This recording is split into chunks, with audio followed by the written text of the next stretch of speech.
जय हिंद, जय महाराष्ट्र। आप देख रहे हो न्यूज फर्स्ट नेटवर्क। मैं यहाँ पे नायगांव के भाजपा के बड़े नेता धर्मेंद्र मिश्रा के पास आया हूँ, जो कि यहाँ के भाजपा पार्टी की ऑफिस शुरू करने वाले नायगांव ईस्ट के सबसे पहले व्यक्ति हैं, जिन्होंने यहाँ पे भाजपा का प्रचार और प्रसार किया था। और मैं जहाँ तक इनके बारे में जानता हूँ, कई सालों से ये भाजपा के लिए भरपूर मेहनत कर रहे हैं।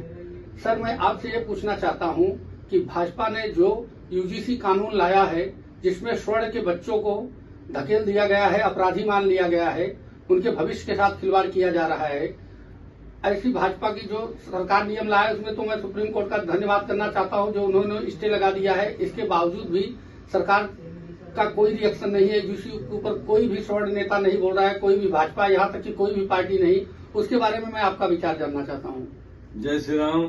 मैं धर्मेंद्र राधेश्याम मिश्रा, सनातन हिंदुत्व रक्षक, धर्मराज सनातनी, धर्म योद्धा, ये मेरा टाइटल है।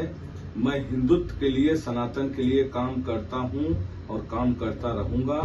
मैं भारतीय जनता पार्टी से इसलिए जुड़ा हूं कि मेरी सोच है कि भारतीय जनता पार्टी हिंदुत्व और सनातन का काम करती है। बस यही मेरा भारतीय जनता पार्टी से जुड़ने का कारण है और दूसरा कारण नहीं है। और आप अशोक तिवारी जी, मैं आपका बहुत बहुत धन्यवाद देता हूं कि जो आपने हमारा इंटरव्यू ले रहे हैं। आप हमारे अच्छे मित्र हैं। आपने जो अभी प्रश्न किया है यूजीसी का, तो देखिए, मैं ये कहना चाहता हूं कि ये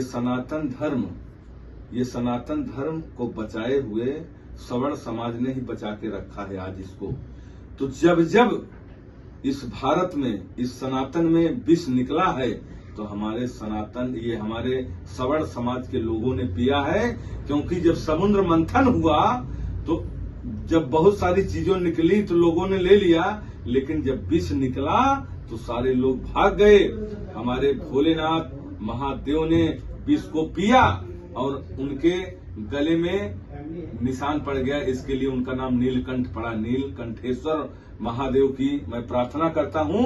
वैसे ही यूजीसी एक जहर निकला है, कोई भी निकाला हो, ये मैं नहीं कहता हूं कि सर कोई क्या भाजपा सरकार, भाजपा ने निकाला, ठीक है, लेकिन वो जहर है, वो हिंदुत्व और सनातन के लिए जहर है। और वो जहर को हमारे सनातन के सवर्ण समाज के लोग उसको पिएंगे और पी के महादेव के जैसा अमर हो जाएंगे। नहीं सर, सवर्ण समाज पिएगा नहीं। आज अलंकार अग्निहोत्री ने जज जैसी पोस्ट को इस्तीफा देकर सनातन के लिए, बचाव के लिए आज आंदोलन कर रहे हैं। हमारे आदरणीय अनिल मिश्रा जी आंदोलन कर रहे हैं। हमारे मलाड में आदरणीय ओम प्रकाश दुबे जी आंदोलन कर रहे हैं। ऐसे लोग, आज पूरा सवर्ण समाज जाग गया है। करणी सेना, राजपूत, वैश्य और इसमें सभी कुछ मुस्लिम भी हैं इसमें, जैसे खान, सैयद, इन लोग के ऊपर भी ये कानून लागू होगा। तो सर, किसी स्वर्ण समाज के बच्चों को बिना गलती जाने, बिना कुछ जाने अपराधी मान लेना, ये कानून काला जो है, ये देश के भविष्य का खिलवाड़ है। ये खिलवाड़ है, सही बात है। क्योंकि एक देश, एक विधान, एक नियम, एक कानून होना चाहिए। क्योंकि अभी एक बच्चे के अगर 4 पुत्र हैं, एक ज्यादा पढ़ा लिखा है, एक गरीब है, एक विकलांग है, तो माँ बाप सबको एक जैसा देखना चाहिए। ऐसा नहीं कि, और कोई दलित नहीं है।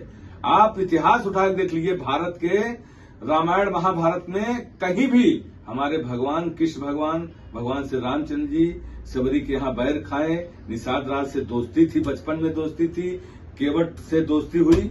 ये तो दलित, ये विधर्मी लोगों ने फैलाया, हिंदुओं को आपस में बांटा कि जिससे एक रहेंगे तो ये सेफ रहेंगे, इनको एक रहने मत दो, इनको अलग करो। तो सर कौन बांट रहा है? यूजीसी ला के तो भाजपा ही बांट रही है ना। ये बांटना ही हुआ ना, छात्रों के साथ भेदभाव ही हुआ ना, सवर्ण को आरोपी मान लेना, ये गलत है। इसके लिए तो सुप्रीम कोर्ट हमारे साथ है। सुप्रीम कोर्ट, देखिए क्या है कि देश को चलाने के लिए 3 व्यवस्था है, कार्यपालिका, न्यायपालिका और व्यवस्थापिका। तो तीनों अगर एक हो जाएंगे तो हमारा भारत जो है नहीं चलेगा। अगर व्यवस्थापिका ने कानून बनाया, न्यायपालिका ने रोक दिया। सर, ये यूजीसी कानून लगेगा तो बहुत सारे बच्चों का भविष्य नहीं लगेगा भाई, नहीं लगेगा। देखियो, जब गलत होता है, गलत होता है, सही होता है। भगवान कृष्ण ने भी अगर गलत किया है, उनको भी सजा मिली। राम ने गलत किया है, उनको भी सजा मिली। तो भाजपा जो है भगवान तो है नहीं, अगर वो गलत करेगी तो उसकी सजा उसको भुगतना पड़ेगा। अगर वो गलत लाई है तो ये उसको सजा भुगतना पड़ेगा। सर मैं आपसे एक आखिरी सवाल ये भी करना चाहता हूँ, यूजीसी वापस होना चाहिए कि नहीं काला कानून होना चाहिए। मैं ये नहीं बोलता हूँ कि मतलब देखो बड़ी मुश्किल से हिंदू भाई एक हो रहे थे, ऐसा नारा था कि जात पात की करो विदाई, हिंदू हिंदू भाई भाई। तो ये जो यूजीसी आया इसमें आपस में ही भेदभाव हो गया, तुम ये हो तुम ये ऐसा हो, ऐसा तो नहीं होना चाहिए।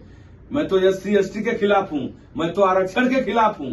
सब एक हैं, एक नियम और एक कानून और एक विधान होना चाहिए। क्यों मतलब भेदभाव नहीं होना चाहिए। भाई जो 90 नंबर पाएगा वो डॉक्टर नहीं बनेगा, जो -40 पाएगा वो डॉक्टर बनेगा। कौन सा ये संविधान है, कौन सा नियम कानून गलत है?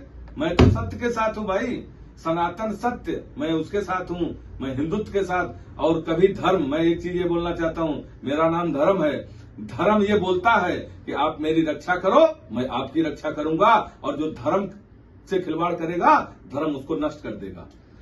हमारे आप दर्शकों देख रहे हो, हमारे धर्मेंद्र जी ने हर सवालों का बड़े निर्भीकता से जवाब दिया। सर आप इस निर्भीकता से जो जवाब दिया, कोई भी अभी स्वर्ण नेता इस तरह जवाब नहीं दे रहा है, इसके लिए मैं आपका बहुत बहुत धन्यवाद कर रहा हूं। और हाँ, ये आप लोग देख रहे हो दर्शकों news first network, cameraman Umesh Pandey के साथ अशोक तिवारी।